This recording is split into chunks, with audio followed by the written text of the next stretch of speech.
નમસ્કાર વિદ્યાર્થી મિત્રો, ગુજરાતી વ્યાકરણમાં આપનું સહૃદય હાર્દિક સ્વાગત છે। વિદ્યાર્થી મિત્રો, આ વિડીયોમાં આજે આપણે શબ્દ એક અર્થ અનેક એની આજે ચર્ચા કરવાના છે।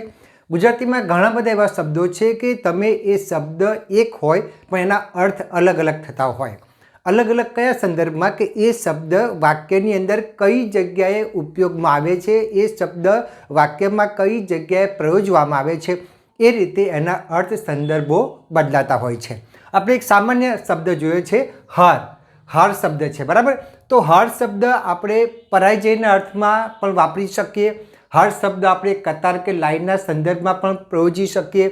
હાર શબ્દ આપણે ફૂલોની માળાના અર્થમાં પણ પ્રયોજી શકીએ અને હાર શબ્દ આપણે નિરાશાના અર્થમાં પણ પ્રયોજી શકીએ। જોઈએ આપણે દ્રષ્ટાંત સાથે તો તમને વધારે ખ્યાલ આવે। હાર, હાર એટલે પરાજય।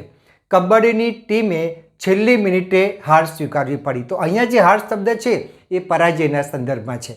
આ બાજુ જોઈએ હાર એટલે ફૂલોની માળા અથવા તો ઘરેણાંનો હાર। તો નવા વર્ષે મેં મારી માતા માટે સોનાનો હાર ખરીદ્યો, તો અહીંયા હાર એ ગળામાં પહેરવાના આભૂષણના સંદર્ભમાં છે।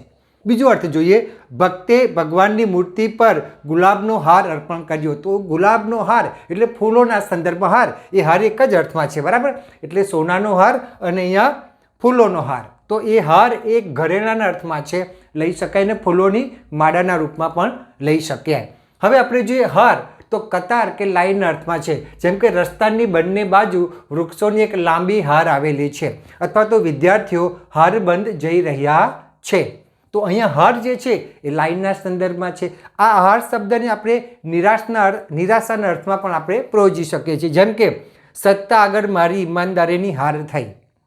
અહીંયા પરાજયનો અર્થ જોઈએ ખરો, આપણે પરાજયનો અર્થ લઈ શકીએ પણ આપણે નિરાશાના અર્થમાં પણ અહીંયા પ્રયોજવામાં આવે છે કે મેં ઘણા બધા પ્રયત્નો કર્યા, મારી ઈમાનદારી અથવા તો મારી પ્રમાણિકતાની હાર થઈ।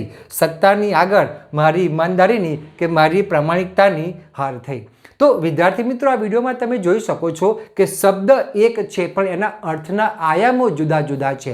એટલે કે હાર શબ્દ કયા બે શબ્દોની આજુબાજુમાં પ્રયોજવામાં આવે છે કે કયા શબ્દોની વચમાં પ્રયોજવામાં આવે છે કે વાક્યની અંદર કઈ જગ્યાએ મૂકવામાં આવે છે, એ રીતે એના અર્થના આયામો જુદા જુદા થતા હોય છે।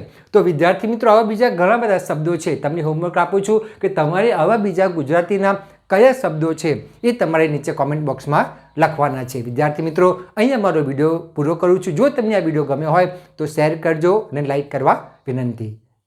આવજો મિત્રો, આવજો।